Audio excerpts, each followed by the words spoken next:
নমস্কার, কেমন আছো সবাই? পাখি কিচেনের ব্লগ চ্যানেলে তোমাদের অনেক অনেক স্বাগত জানিয়ে আজকে ভিডিওটা শুরু করলাম।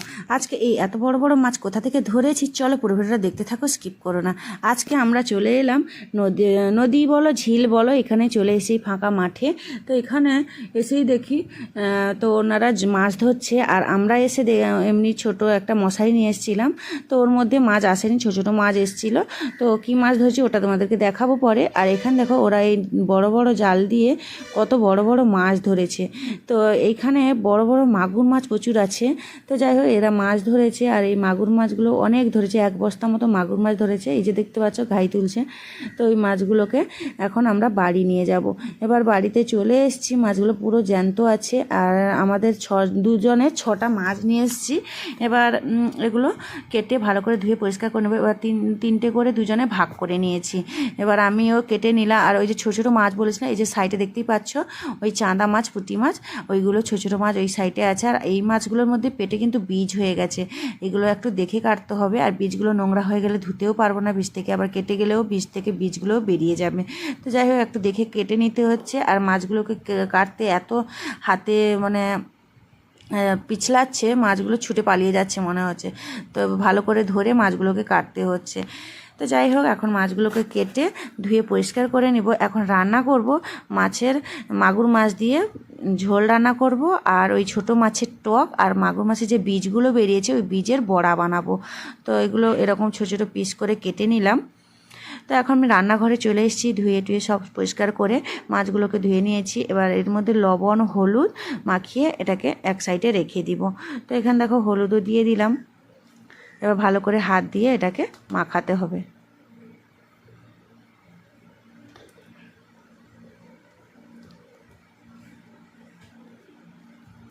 আর খুব দেখে মাখাতে হবে, কারণ কাঁটা কাঁটা লেগে যেতে পারে সাইডে। তো যাই হোক, কড়াইয়ের মধ্যে তেল দিয়ে দিলাম। কড়াইও তেলও গরম হয়ে গেছে।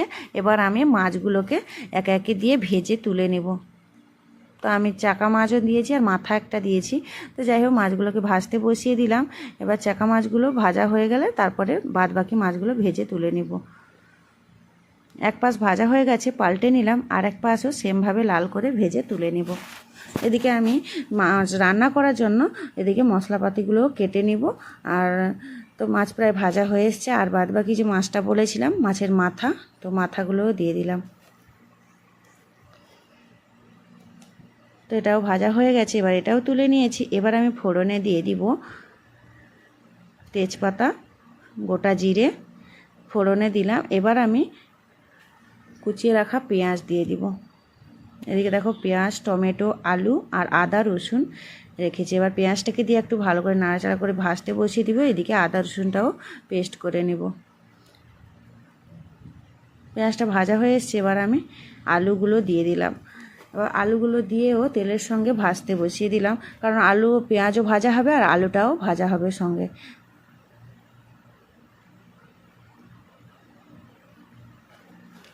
তো এদিকে আমি আদা রসুনটাও বেটে নেব। আর এদিকে দেখো টমেটোটাকে ওই আলুর সঙ্গে দিয়ে দিলাম, যাতে টমেটোটাও সেদ্ধ হয়ে আলুর সঙ্গে ভালোভাবে মশলার সঙ্গে কষে যায়, গলেও যাবে, বেশ গ্রেভিটাও বেশ ভালো হবে। তো তাই জন্য আমি টমেটো দিয়ে দিলাম। এবার স্বাদ মতো নুন, হলুদ গুঁড়ো দিয়ে এটাকে আবার ভালো করে মিশিয়ে নেব। লঙ্কার গুঁড়ো দিয়ে দিলাম। এবার ভালো করে আমি খুন্তি দিয়ে মিশিয়ে নিলাম। তো মেশানো আমার হয়ে এসছে। এবার আমি এটাকে ঢাকা দিয়ে একটু রেখে দিব।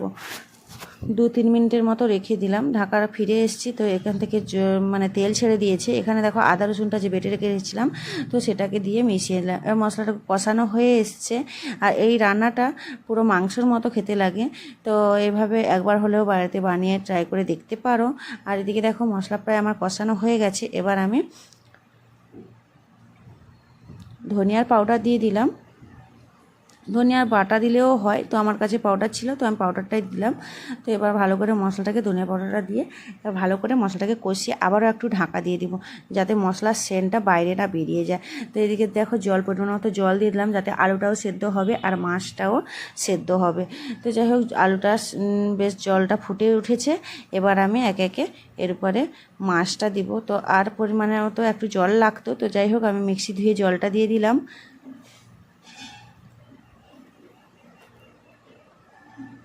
ঝোল ফুটে উঠেছে, এবার আমি স্বাদ মতো লবণ দিয়ে দিব। এবার ভেজে রাখা মাছগুলো একে একে দিয়ে দিব। আর মাছগুলো দিয়ে 5 মিনিটের মতো ফুটাবো, তারপরে নামিয়ে নেব।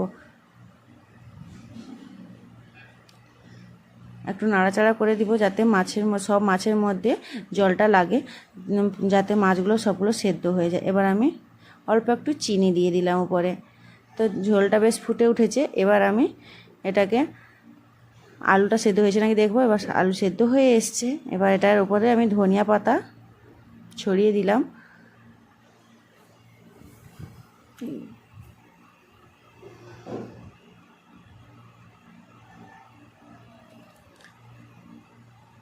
গরম মশলার গুঁড়ো, ব্যাস ঝোল রেডি। এদিকে ওই মাছের ডিমের বড়া বানানোর জন্য এদিকে দেখো আমি ধনিয়া পাতাগুলোকে ভালো করে ধুয়ে পরিষ্কার করে নিয়েছি। এটাকে আমি ছোটো ছোটো করে কুচি করে কেটে নিব। আর পেঁয়াজ, কাঁচা লঙ্কা আর এই ধনিয়া পাতা কুচি দিয়ে বড়া করতে কিন্তু খেতে কিন্তু দারুণ লাগে। তো একবার হলেও বাড়িতে ট্রাই করে দেখতে পারো। আমি আজকে প্রথম এইভাবে বানিয়েছিলাম, এমনি পেঁয়াজ দিয়ে বানাতাম, তো আজকে একটু ধনিয়া পাতা দিয়েছি, তা সত্যি কিন্তু খেতে অসাধারণ হয়েছিল। তো এখানে দিয়ে দিলাম পেঁয়াজের সঙ্গে ধনিয়া পাতার কুচি, আর কাঁচা লঙ্কাগুলোও কেটে নিব এইভাবে সরু সরু করে।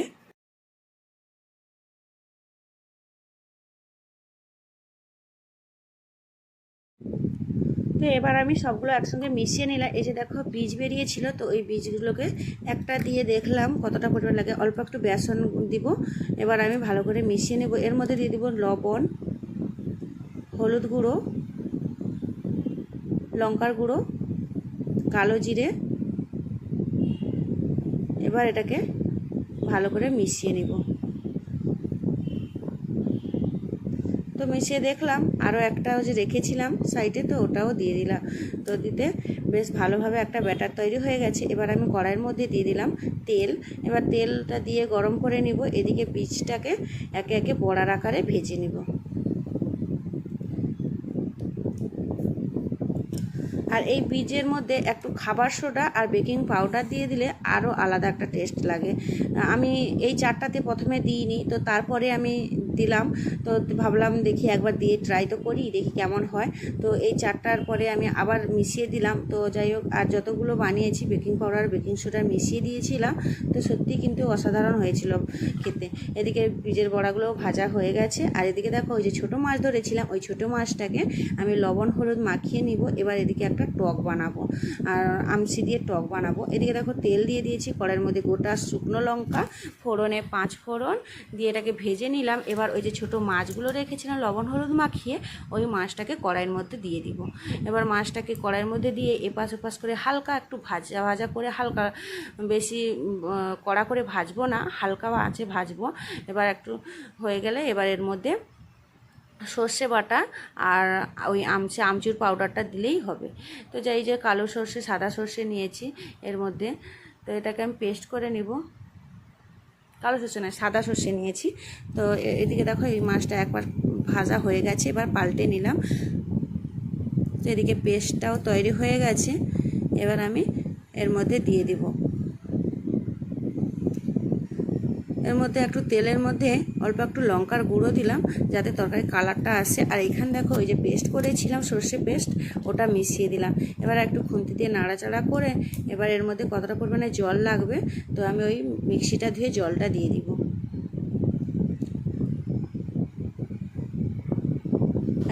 এইভাবে ছোটো মাছের টক কিন্তু দারুণ লাগে খেতে। তো আমি এর মধ্যে হলুদ গুঁড়ো,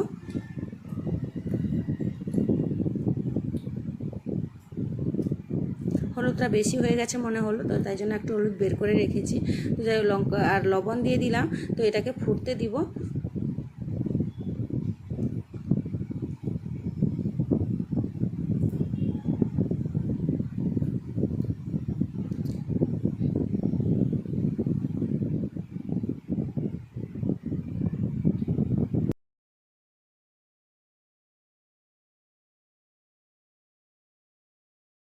তো এখন আমার সবগুলো রান্না প্রায় শেষের পথে। এখন আমি কি কি রান্না করেছি চলো তোমাদেরকে দেখাই। তো এখানে দেখো মাছের টক রান্না হয়ে গেছে, মাছের ডিমের বড়া, আর এদিকে উপর থেকে একটা ধনিয়া পাতা দিয়ে দিয়েছি, তো কতটা সুন্দর লাগছে দেখতে। কাঁচা লঙ্কা একটা দিলাম, আর এদিকে দেখো মাছের ঝোলটাও রেডি হয়ে গেছে, পুরো মাংসকে হার মানিয়ে দিবে।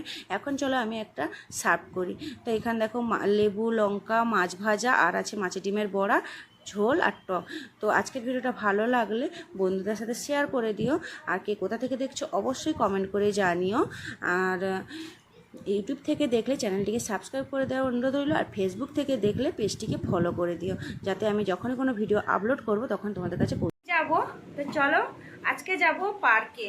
তো ওই মেয়ে বায়না করছিল, সারাদিন ঘরের মধ্যে বসে বোরিং হয়ে যাচ্ছে, এই জন্য বলছে চলো কোথা থেকে ঘুরে আসি। তো আমিও ভাবলাম চলো, কেননা বাড়িতে থেকে থেকে বাচ্চাদের একটু টাইম পাসও হচ্ছে না, সবসময় সেই মোবাইল নিয়ে বসে আছে। তো আমি ভাবলাম চলো আজকে তো সানডে ছুটি আছে, চলো সবাই মিলে একটু ঘুরে আসি পার্ক থেকে। তো এখন রেডি হয়ে গেছি, ছেলে মেয়েও সবাই রেডি হয়ে গেছে। একটু টাইম আছে হাতে, যেহেতু গাড়ি আসতে একটু টাইম বাকি আছে, এই জন্য তোমাদের সঙ্গে একটু কথা বলে নিলাম। তো এখন বাইরে চলে এসেছে, তোমার দাদাভাই এখানে সামনে দাঁড়িয়ে আছে। এখন গেট লক করা হচ্ছে, যেহেতু দুজনেই বেরিয়ে যাব, গেট তো লক করেই যেতে হবে। এবার ওইদিকে বাচ্চারা চলে গেল, আর আমি পেছনে যাচ্ছি। গাড়িও চলে এসছে, গাড়ি এসে 5 মিনিটের মতো দাঁড়িয়ে আছে। তো যাই হোক, এখন গাড়ির মধ্যে উঠে পড়বো। গাড়ি এখন চালু হয়ে গেছে। আর আমাদেরকে পার্কে ছেড়ে তোমাদের দাদাভাই ডিউটিতে যাবে। তো মেয়েটা বায়নার জন্য আমি ভাবলাম চলো ঠিক আছে, আমাদেরকে ছেড়ে তুমি ডিউটি চলে যাও। তো এখানে পার্কে চলে এসেছি, এখানে ছেলে মেয়ে এসে খেলা করছে। তো আজকের মতো ভিডিওটা এখানেই শেষ করছি। সবাই খুব ভালো থাকবে, সুস্থ থাকবে, সাবধানে থাকবে। দেখা হচ্ছে খুব শিগগিরই নতুন একটা ভিডিওতে। তো পার্কটাও বেশ সুন্দর ছিল, বাচ্চাদের খেলা জায়গাটা খুব সুন্দর, ওদের টাইম পাস খুব সুন্দর হয়ে যাবে। আর এখানে অনেক তেঁতুলের গাছ, সবেদা গাছ। তো যে এই গাছে প্রচুর তেঁতুল হয়, কিন্তু এখন এই গাছে তেঁতুল নেই, ওই ফুল এসছে, তেঁতুল হয়নি এখনও, ছোট ছোট তেঁতুল ধরেছে।